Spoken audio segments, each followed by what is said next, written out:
প্রিয় দর্শক, আজকের আলোচনার বিষয় হচ্ছে রাস্তাঘাটে কোনো মা বোনকে বা কোনো মেয়েকে টিজিং করলে বা খারাপ কোনো ইঙ্গিত বা অঙ্গিভঙ্গি করলে, কোনো শব্দ করলে তার কি হবে এবং কি আইন এ বিষয়ে কি বলে।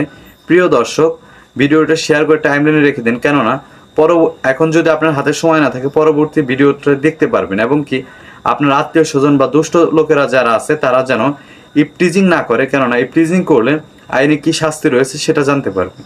প্রিয় দর্শক, ইপটিজিং করলে আইনে শাস্তি রয়েছে 1 বছরের জেল এবং কি জরিমানা, অথবা শুধু জেল বা জরিমানা হতে পারে বা উভয়ই হতে পারে। প্রিয় দর্শক, এখন আসি ইপটিজিং কতভাবে করা যায়। ইপটিজিং হচ্ছে কোনো মেয়ে রাস্তা দিয়ে হেঁটে গেল, তাকে আপনি খারাপ কোনো শব্দ করলেন, খারাপ কোনো অঙ্গিভঙ্গি করলেন, খারাপ কোনো ইঙ্গিত করলেন, সেটাকে ইপটিজিং বলে।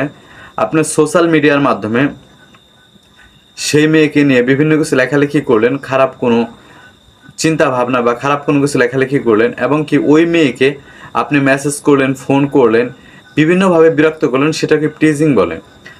আশা করি ইপটিজিং বিষয়ে বুঝতে পারছেন। কি ইপটিজিং অবশ্যই করবেন না, কেননা ইপটিজিং করলে 1 বছরের জেল হয়ে যাবে এবং কি জরিমানাও হতে পারে, অথবা জেল জরিমানা দুটাই হতে পারে। আশা করি সমস্ত বিষয়টা বুঝতে পারছেন। ধন্যবাদ সকলকে। আসসালামু আলাইকুম।